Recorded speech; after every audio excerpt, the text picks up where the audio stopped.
There's a revolution brewing in the hearts and the minds of the awake. There's a revolution waking from slumber in the minds of those who are yet to fully realize what's happening around the world, but have an inner stirring, an inner voice calling to them, reminding them that they want to be free. Sometimes you see traces of this revolution on the street. You see signs being held and flyers being passed out and voices speaking through megaphones. Occasionally, you hear the revolution over the radio or through the internet. Sometimes you might even smell the revolution growing in your garden. But ultimately, this revolution remains in the hearts and minds of the individual. And that is you, and that is me. Together, as we spread this message of liberty, of true freedom, of self-rule, of responsibility, of mutual aid, of voluntary association, if we spread these ideas of freedom, they continue to grow. And ultimately, we will reach a tipping point where the ideas of freedom have overtaken the ideas of statism, the idea of government as parent figure or savior. And when we reach that point, and we will, we'll look back on the past, our current present, and wonder how we ever even lost the idea of freedom. It'll seem so obvious, like it's been there the entire time waiting for us. Because it is. And there are those who have not yet found this message.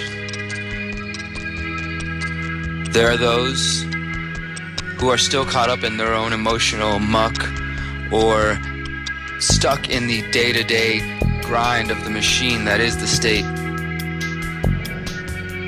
attempting to give purpose to their lives, give purpose to the drudgery that we're told is just a part of life, that every good, honest person should be working a 9-to-5 job, should be a slave to the very system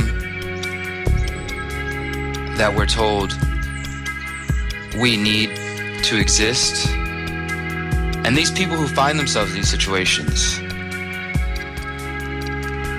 there's nothing wrong with them. They're not sheeple.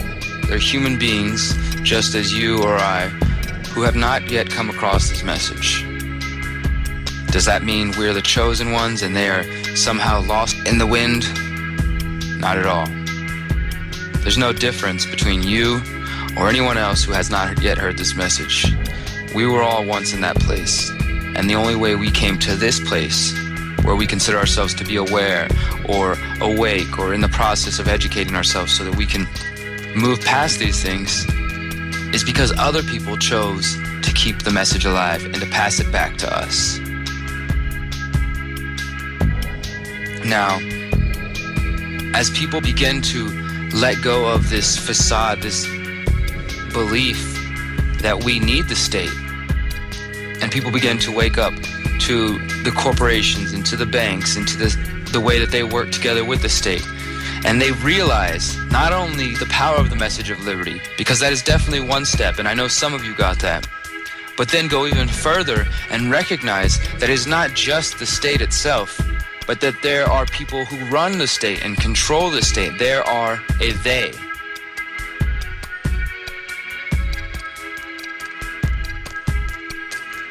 And once those people who are blind to the matrix are confronted with this information, they are also confronted with a choice. It requires them to face the fact that their life has been built upon a lie, and that everything that we've been told is a lie, and that there's something better. That also requires them to do something. And I know it's a scary choice, but it's one that's worth making. So when you see or find yourself, friends, family, who are relying on the state, and that is what keeps them from wanting to question, confront them with information, confront them with an education about what's really taking place in the world. Because only once we give up the treats and the goodies and the self-indulgences and this trough that the state has us feeding at, can we truly take the power from it and pull the rug up from under the state. But it's going to require us to let go and to stop being so afraid to let go.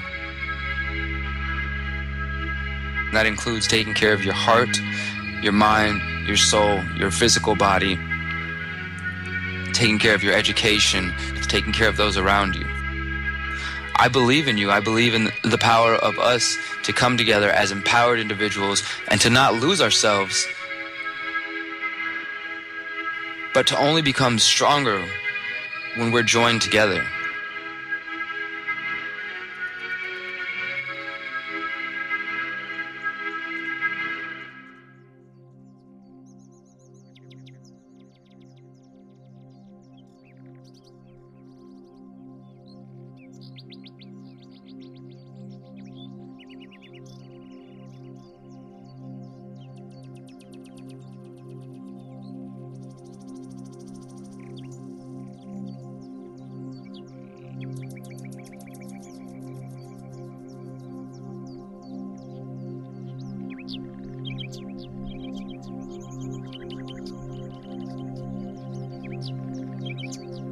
To me, the idea of a voluntary society is a place where every man, woman, child, being is able to express themselves fully without the threat of force or violence against them for their choices in their own lives.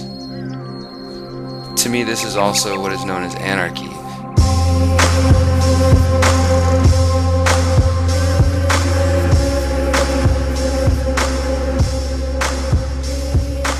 Anarchy coming from two Greek words, and signifying no or without, and arc meaning government, hence anarchy meaning no government.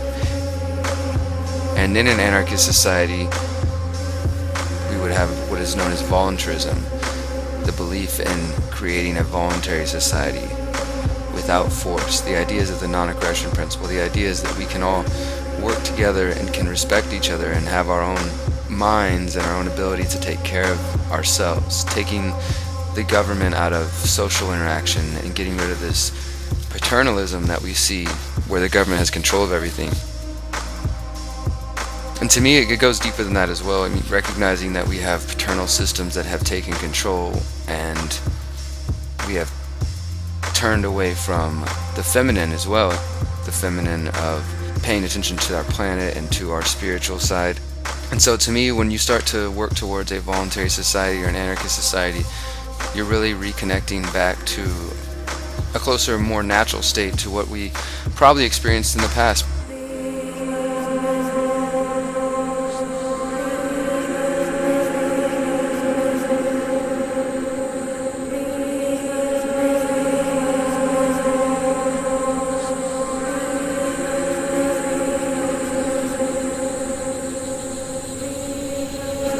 And my research into voluntarism and to create a voluntary society led me towards the idea of agorism. And agorism is basically the idea of anarchy in action. And so taking the ideas of self-rule and creating these better systems and actually going out in the world and doing it. So agorism is what I like to think of as once people have decided to stop reading about creating a voluntary society or an anarchist society and stop talking about it and decided to go out in the world and do this. So you look at any problem that we may face in the world or any situation we're dealing with where there is a state or government option and try to find ways that you as an individual or the community can do it better. So one of these ways is the food. Right now there's a huge monopoly on our lives, and specifically on what we ingest, what we put into our bodies. Growing your own food is one of the biggest steps towards independence. It lessens the control that the monopolies have on your lives It lessens the control that the monopolies have on the farmers that are growing food in other countries, and it also helps us localize and focus on what we can do here at home.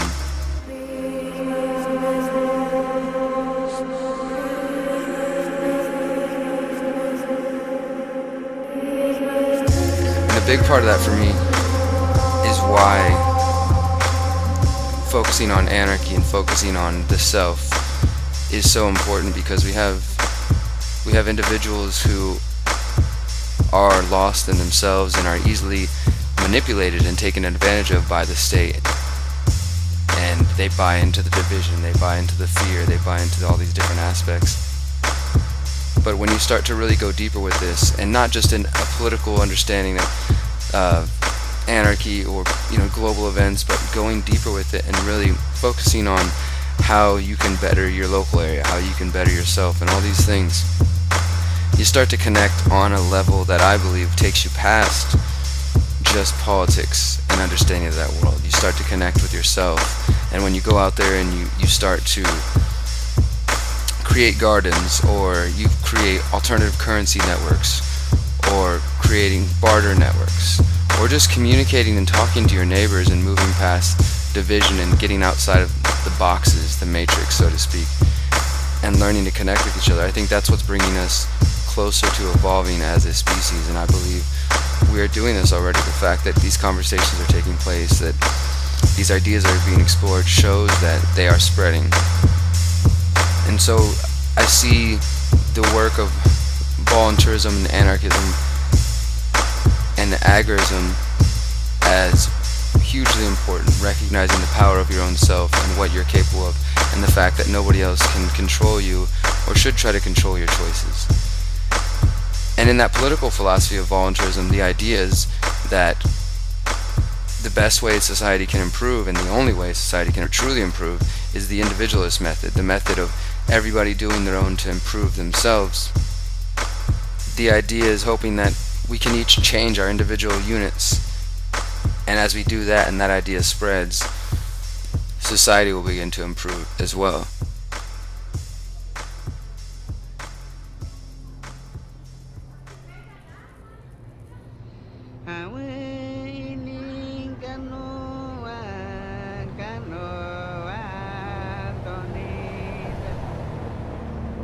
I'd like to discuss forming a synthesis between anarchy and spirituality. Personally, I'm interested in finding common ground between the philosophy of anarchy, specifically agorism, and spirituality, specifically Buddhism and shamanism. Anarchy, of course, is self-rule, self-ownership, and a lack of central authority. When I say agorism, I'm speaking of the philosophy of anarchy that focuses on self-sufficiency, the idea of counter-economics, black and gray markets, and creating alternatives. When I say spirituality, I'm referring to a practice that brings you closer to your nature, to your essence, to who you are. When I mention Buddhism, I'm speaking specifically about Zen Buddhism and the meditation practice known as Zazen. And finally, shamanism. Shamanism has been called the aboriginal roots of religion. All over the world, cultures, aboriginals, and native peoples were deeply connected to nature in the past. They used practices that some in our modern rational world would consider insane. Through the use of hallucinogenic plants, drums, meditation, one could experience a cleansing, a connection, a deeper understanding of self. This is also done through deeply personal journeys known as shamanic journeys. My interest in these topics has drawn me to find common threads between them. My interest in anarchy comes from one of freedom. My interest in agorism comes from one of action, out of a need to create solutions in my life to make the world a better place. While agorism calls for action by creating alternative currency, self-sufficiency, and barter networks, Zen also calls for action. Agorism is action in the physical realm, and Zen is action of the mind. In Zen, the greatest action you can do is to sit, to still your mind. It's really about being conscious, becoming more aware of your own decisions. And this is about connecting with your mind. These two philosophies both call for action, one in the physical sense, and the other for action in the internal world, but both, again, are about action. So while studying some of the anthropological studies of shamanism from cultures around the world, I've found an amazing connection to anarchy. In anthropologist Michael Harner's book, The Way of the Shaman, he speaks on the reason why shamanism and indigenous teachings were wiped out. He said the following: "The reason it was wiped out is because it undermines the authority of the state and church. To have hundreds of thousands of prophets running around on the loose. In shamanism, everyone is his or her own prophet, getting spiritual validation directly from the highest sources. Such people rock the boat. They are subversive.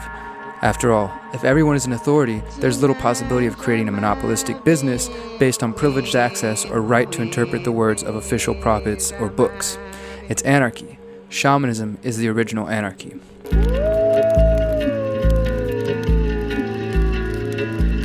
But I'm not discussing religion. To me, religion is to spirituality as statism is to anarchy. On both of these we see control and blocks to freedom. Meditation and shamanic practices are completely impersonally direct experiences. Whatever you find there in your own mind, nobody can take that away from you. And with anarchy, we see this as our direct connection to being a sovereign, free individual. There's no authority. There's a direct correlation.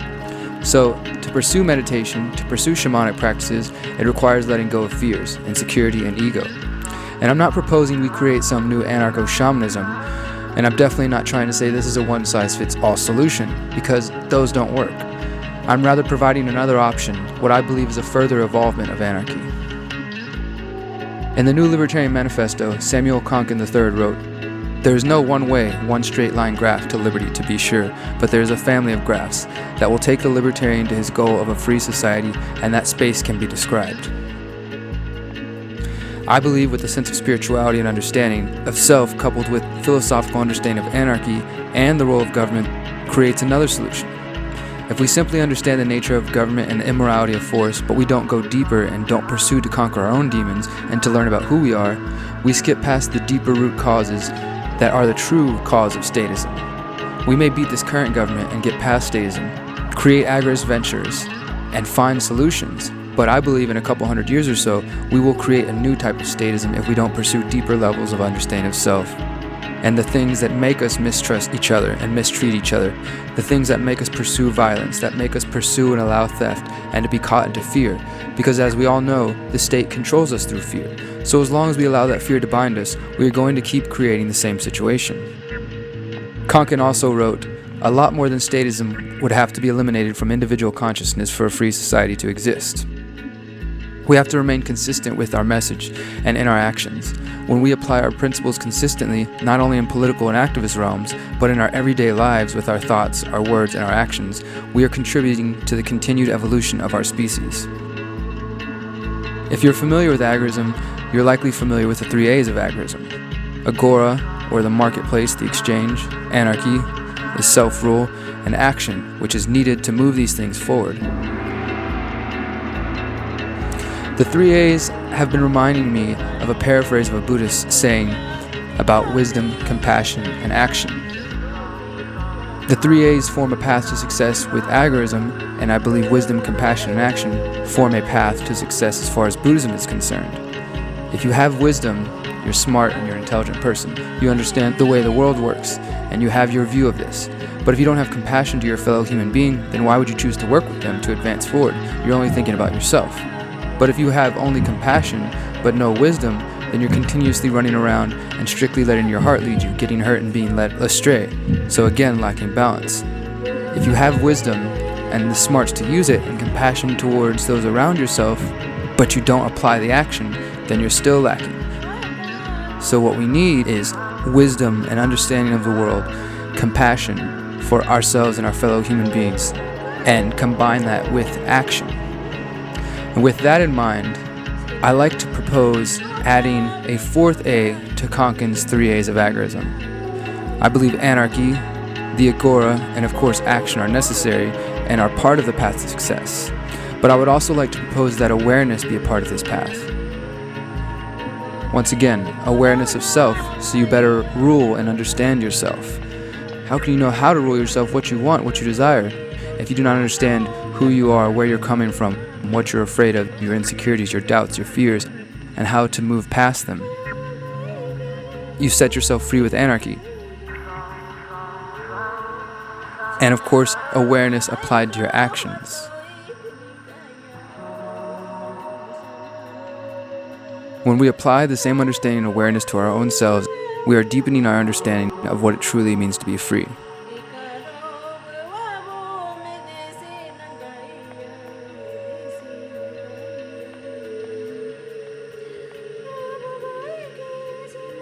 I hope that each and every one of you will take some time to slow down, be conscious, and to become more aware of your own thoughts, words, and actions.